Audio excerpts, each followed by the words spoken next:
Foie gras grillé basse température, bouillon d'achi, retour du potager. Une alliance tout en subtilité entre la cuisine française et japonaise. Et le foie gras devient léger.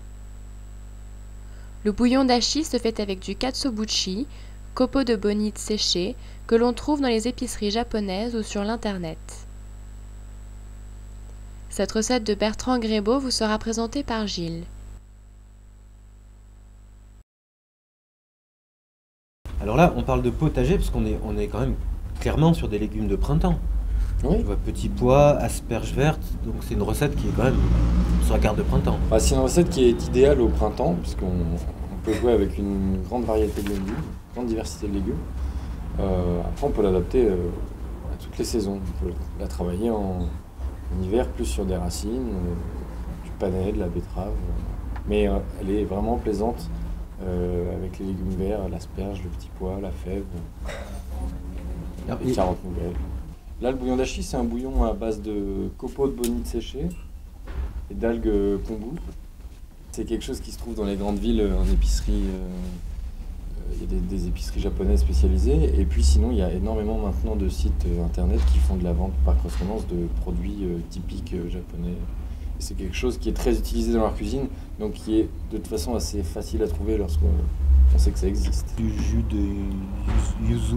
Le jus de yuzu, donc c'est ce petit citron japonais qui permet surtout d'assaisonner et d'amener de l'acidité au bouillon. Oui.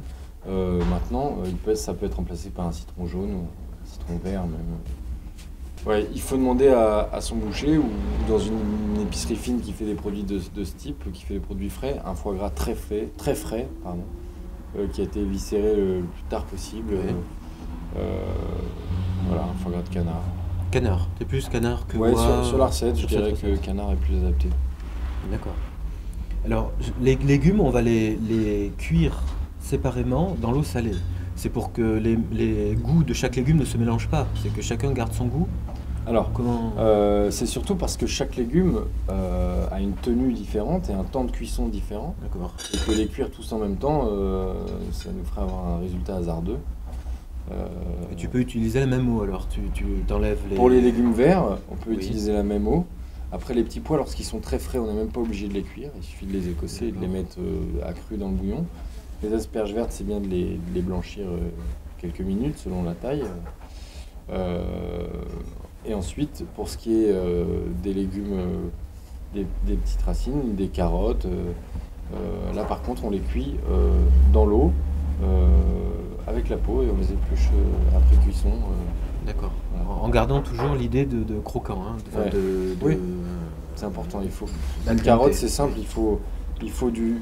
Une carotte, on a la chance, c'est un légume génial puisque c'est relativement conique. Oui. Et on peut arriver à avoir la pointe légèrement fondante et D'accord. le haut toujours croquant. D'accord. Le foie gras, on va le... Comment on sait... On va le couper en escalope. Oui. Et puis, ce qu'on va faire, c'est qu'on va le poêler dans une poêle bien chaude, sans matière grasse. Plutôt une D'accord. poêle Tefal Oui. Qui accroche en pas. bon état, ouais. C'est quelque chose qui se dresse dans des assiettes creuses et lorsqu'on verse le bouillon chaud dessus, la cuisson se termine. Ouais. Nous, on travaille avec des trombones pour pas trop piquer Des trombones d'ustensiles de bureau. Ouais, D'accord. même après, Oui, donc pour qu'ils ça se d'accord. déplie. Oui. Tu piques ton escalope de foie gras, tu laisses ton trombone 3 secondes et ensuite tu portes le trombone D'accord. à la lèvre pour capter la température qu'il a à cœur et tu sais s'il est D'accord. Ça, c'est... cuit. C'est un peu... D'accord, ça c'est un bon truc à savoir parce que c'est vrai qu'avec Ouais. le couteau on entaille et le couteau c'est pas bon, ça abîme le produit. on entaille et après le sucre qui sort. Et logiquement, une escalope d'un centimètre 5 d'épaisseur, 30 secondes de chaque. 30 secondes de chaque, mais à peine 30, c'est déjà trop 30 secondes de chaque.